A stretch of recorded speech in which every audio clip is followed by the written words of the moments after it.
May isang Bicol na vlogger na nagpapakalat ng fake news na yung mukha ni Rene binugbog. Pero bago yan, Boss Batikan na isang lifeguard sa dagat na gumagawa ng sarili niyang investigasyon sa pagkamatay ni Rene Baterbonia at Divine Adili, bumaliktad nga ba? Ito ang kumakalat at mainit na pinag-uusapan ngayon sa social media. Sa katunayan, may isa pang ang follower ang napaiyak at direktang kinumpronta si Boss Batikan kung bakit niya sinabing walang kinalaman sina Kiefer Alas at Sam Reyes sa pagkamatay ni Rene. Ngunit ano nga ba ang totoong dahilan at ano ang mismong linaw at sagot ni Boss Batikan sa isyung ito? Panoorin natin ang mismong pahayag niya. Ang sabi niya, kung totoo daw na bumaliktad na ako, bakit daw sinabi kong si Kiefer Alas at saka si Sam Reyes ay walang kinalaman sa pagkamatay ni Rene? Hindi ako bumaliktad.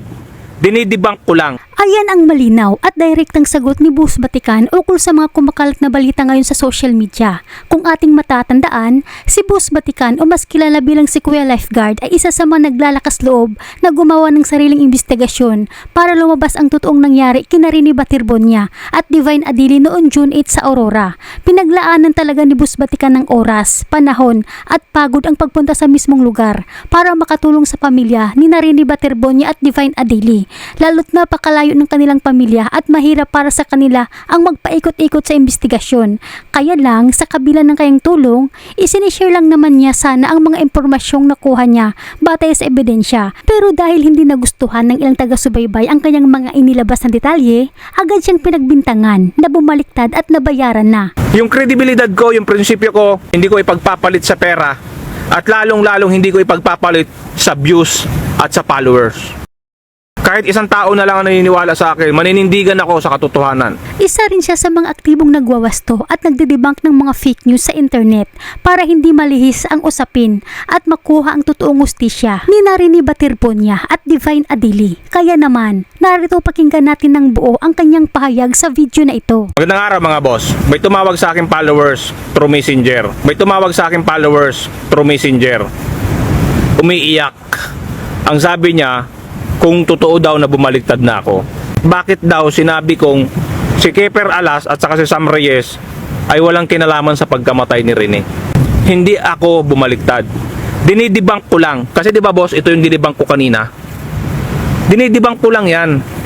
Na hindi totoo yan. Ngayon, kung halimbawa sakyan ko yan for the views, para dumami yung pera ko, sakyan ko yan, sabihin ko na, ay oo, yan nga ang pumatay base sa aming pagsisiyasat, yan ang pumatay.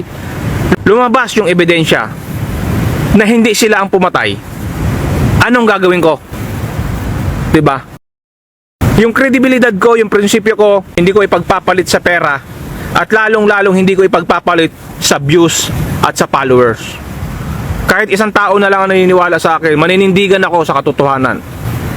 Kasi isipin nyo, kung gusto ko ng for the views at followers, pwede ko nang sakyan yung mga fake news niya yan eh. Oo lang ako dyan eh. Effortless, wala pa akong kaaway. Pero ang concern ko dito, si Bubet, kung talagang naniniwala kayo sa kalag, kadaghanan sa Bisaya, mutuog kalag. Sana kalagin ni Bubet yung mga fake news na vlogger. Tapos tinanong niya ako, Sir, aksidente ba o hindi? Ang sagot ko, hindi. Kaya nga sabi ko, dapat kasuhan ng hazing, di ba? Kasi nga hindi aksidente. Porque ba nagdebunk tayo ng mga fake news? Bumaliktad na. Yung statement ko na nilalabas, taliwas sa inaasahan nila, bumaliktad na. Yun yung katotohanan, wala tayong magagawa doon. What if bigyan ako ng go signal ng mga legal team ni Ma'am Rubilin regarding doon sa nire-request kong 2 item? Baka marami nang iiyak kasi hindi sila makapaniwala sa i-expose ko. Diba? Kasi pag in-expose ko yon, establish talaga, kasi scientific evidence yun, establish na yung 7 yan walang kinalaman sa pagkabali ng katawan ni Bobet. Establish talaga, hindi natin pwedeng dayain yon. Kasi isipin nyo, kung sabihin yung dinaya, di sana nag-request yung legal team yan ng panibago. O, di ba? Dinibang ko pa lang yan ha, yan pa lang yung dinidibang ko. Hindi pa ako naglalabas ng mga picture ng bumali sa katawan ni Bobet. May rami nang nagme-message, may tumatawag na umiiyak, may nagme-message na nalulungkot. Wala tayong magagawa. Yan ang katotohanan. At inuulit ko, yung prinsipyo ko, yung kredibilidad ko, hindi ko ipapalit sa pera, lalong-lalo na sa follower at saka sa views. Doon sa nang babas sa akin at hinuhusgahan ako, Sorry kung tawagin ko kayong mangmang. Wala talagang ibang term eh. Kasi sabi ko nga, i-debunk nyo ako at pasisinungalingan nyo yung sinasabi ko para hindi kayo matawag na mangmang o kung ano pa man. Dapat meron kayong credential. Kasi ako pag nagsasalita, meron kaming credential. Tingin nyo tunog mayabang, wala tayong magagawa. Kasi yung iba dyan, nagsasalita lang sila kasi lang sa mga espekulasyon. Samantala, isa pang pahayag ni Boss Batikan na pinasinungalingan at nilinaw rin niya ang tungkol sa mga kumakalat na larawan ng mukha ni Rene sa social media na ipinapakitang may mga pasa. Narito pakinggan po natin ang video ni Boss Batikan. May isang Bicol na vlogger na nagpapakalat ng fake news na yung mukha ni Rene binugbog at yung pinapakita niyang picture yung nasa ambulansya, yung puro maga. Fake nga yun eh. So anong gusto mo, konsintihin ko yun? Ngayon, kung kiniklaim mo na ikaw yung Bicol na vlogger na nagpapakalat na fake news na yun, so galit ka pag dinibang ka? Fake news nga eh. Isa sa mga advokasya namin na i-debunk ang mga fake news. So anong gusto nyo pagkakitaan yung fake news? I-page yung mga tao ng fake information. Dinibang ko nga eh. Nakausap ko yung mga pumicture nun. Hindi yun ang totoong mukha ni Rene. Tapos napanood mo ba yung sunod na video ko? Pinromote pa nga kita dun eh. Sabi ko, yun si Bicol, okay na yung video na ngayon. Hindi na siya naglalabas ng fake news. So, gets mo ba yon? Tapos ngayon, naghahamon ka ng away. Ikaw yung unang naghamon ng away, ha? Kung seryoso ka dyan, i-message mo ako pag uwi mo. Ipapasundo kita para hindi ka na mapagod. Tapos sinasabi mo, yung video ko for the views lang. Tignan mo yung mga video ko. Milyon-milyon na yung views. Pero hindi ako nag-a-apply ng monetization. Nito lang ako nag-apply. Kahit noong mga 2023 pa, milyon-milyon na yung mga views ko. Pero hindi kami nag-a-apply ng monetization. Tapos i-correct kita sa fake news mo. Anong sinasabi mo na puro pangako ako sa vlog? Hinihintay ko nga yung go signal ng legal team ni Mami Rubilin eh. Paano puro pangako yun? Pare, kung gusto mong sumikat sa social media, wag ako. Wag ako ang gamitin mo. Nananawagan nga ako sa mga vlogger na sumigaw ng hustisya para kay Rene.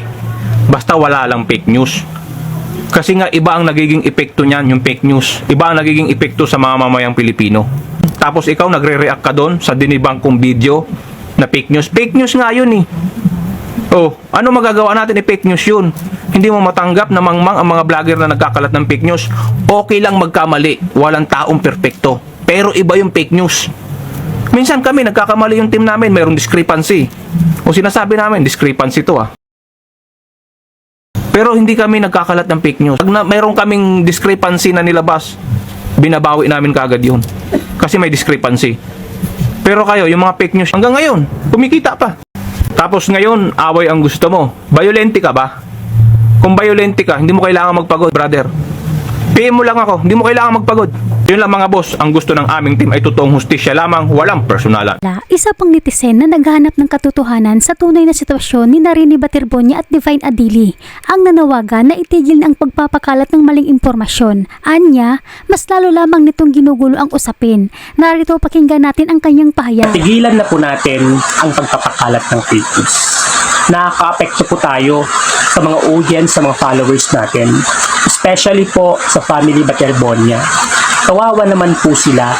Marami po tayong binibiktima sa pamamagitan ng panlilinlang, pag-edit at paggawa ng mga video at larawan na wala namang kinalaman o katotohanan sa kwento ng trahedya na nangyari kay Rene Baterbonia dito sa Aurora. Please lang po, itigil na po natin. Ginagawa po ninyong mangmang ang mga followers at ang mga taga-suporta ng Baterbonia family. Kung napakinggan mo ng buo ang buong video kabayan, ano ang opinion niyo sa pahayag ni Boss Batikan? Dahil napakalagang manatili tayong nakatutok sa kung ano ang totoo upang makamit ni Rene at Divine ang tunay na hustisya. I-komento niyo sa ibaba ang inyong saloobin. Salamat!